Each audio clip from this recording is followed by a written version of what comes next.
Now call on President Society, Glen Rogers.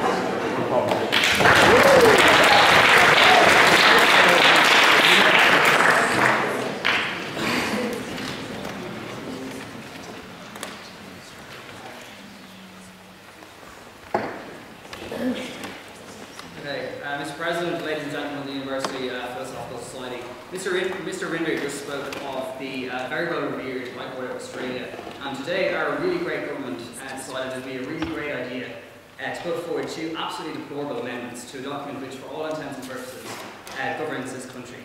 I mention this because Article 44 of that document, the Constitution of Ireland, affords very great protections to religion and relevant religious freedoms. I'm going to tell you why tonight it would be a bad thing if Scientology were allowed that status. Scientology is not as legitimate as any other religion. So, following on from this point on lies, 75 million years ago, an evil galactic warlord, and here's where I can just taste the maple syrup, an evil warlord by the name of Xenu dumped 13 trillion aliens from different planets all across the universe into Earth's volcanoes and vaporized them with, wait for it, H-bombs. And the radioactive souls of these poor alien creatures continue to enter into our bodies, implanting engrams and false ideas about Christ and God and, you know, medicine. But anyway, I'm not going to waste my time delving into substantive Scientological belief in this debate. What I say largely is going to focus on the Church of Scientology. And Mr. Rinder was very careful to try and divide this debate into a debate solely on Scientology as a concept. You can't really do, like, the two are intricately intertwined. They can't be divided. When most people saw this motion, they instinctively would have thought of the Scientology Church. So it's not fair to divide the two in this debate. So I have two main points I'm going to talk about. The first one is related to finance. It's kind of continuing on as an extension from what my previous colleague suggested, and then I'm going to talk about the proliferation of criminality and crime and stuff like that. It's all great. So first of all, onto this whole idea of finance. I'm going to work from the premise that charitable status is an inherent feature, a fundamental feature of religions. So just as a brief aside, charitable status, by the way, has been consistently denied to Scientology in Ireland. Germany is trying to literally ban it, and Belgium is up in arms about the entire thing. No thanks. Dying to sue the pants off Scientology, the Church of Scientology. So if I could just divide by finance up into 2 points. So I'm going to talk about the extortion subscription rates and kind of go on from that, and then I'm going to talk about the corporate function. So Scientology literally sells its medical secrets to people who can afford them, and solely to people who can afford them. Why is this bad? Number one, because it's actively discriminatory. What about the poor Scientologists? Like, is this religion only for the elite, the rich? What about when I can't afford to pay thousands of dollars, literally thousands of dollars, to find the inner secrets, to find the way or whatever? It makes a mockery, to be frank, of religions across the world. And this idea of charity, as I said, is fundamental and essential to religious ideology and religious belief. So how is that different to other religions? Well, the prospect of, elective donation and stuff to one's religion is a feature of many different religions. That's how they survive. This is a good system, we support it. It's non-discriminatory. You're not made give €5, you're not made give €50 or €500 or €1 million. You're made give what you can give what you want, and that's the best way. And that's the way religions all across the world operate. And that's why they're good. And religions are, bear in mind, religions are the moral guide of society. And we look to religions to kind of explain things we can't really explain ourselves.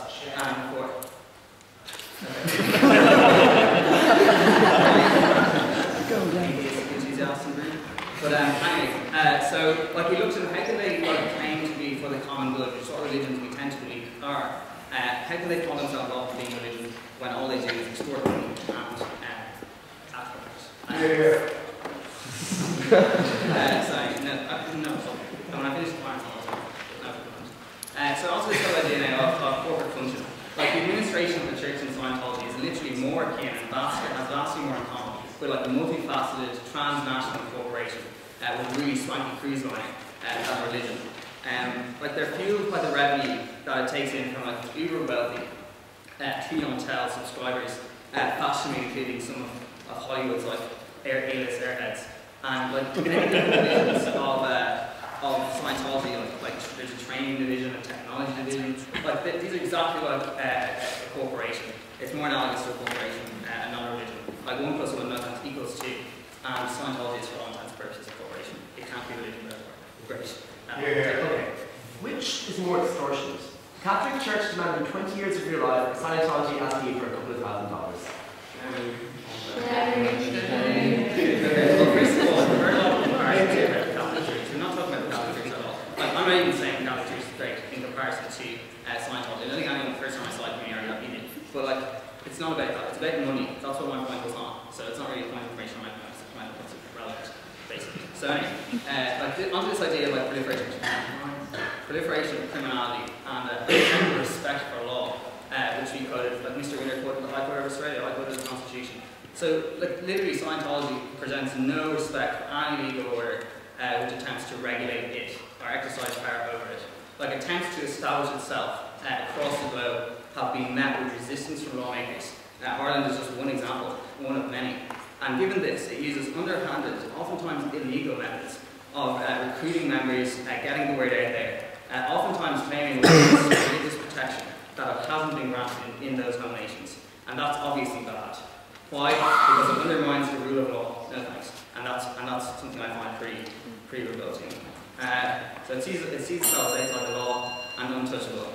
And actively trapped. But sorry. So yeah, that's that. So let's talk about crime then. Like, it actively traps people who tries to lead its clutches for starters. So I'm going to see like false imprisonment claims there. And then like, if I just go around the world, like, I had a look there today on some Scientology websites, some anti-Scientology websites. Like, take a look at Ireland, for example. Like, heard about brainwashing, I think, from Machine at the beginning.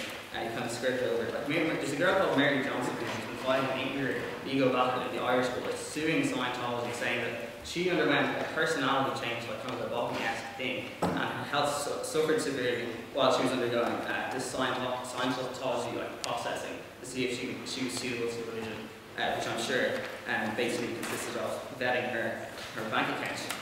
In the US, there are like thousands of leaders, well not really thousands, but like leaders in Scientology, are pending trial for the wrongful death of like Lisa McPherson, who I hadn't heard about it before today, but her story is really tragic. I don't have time to explain to you, but you should check it out. Also on trial in the US, however, for fraud, false imprisonment, assault, extortion, kidnapping, defamation, invasion of privacy, infliction of emotional distress, and racketeering. Religions don't go around committing crimes like that. And I shouldn't have to, what is that? So, like, Spain, their relevant leaders have been indicted like yesterday or something, and face up to 30 years in prison. So, like, do we seriously have to like consider the legitimacy of this as a religion after all that crap? Like, dear Lord. So, like, my colleague here, just to finish up, gave us a number of quotes, and here's one more from L. Ron Hubbard himself, founder of Scientology, but more predominantly, I suggest, a science fiction and fantasy writer. I quote, writing for a penny a word is ridiculous. If a man really wanted to make $1 million, he'd start his own religion. What more do we need, ladies and gentlemen? I post.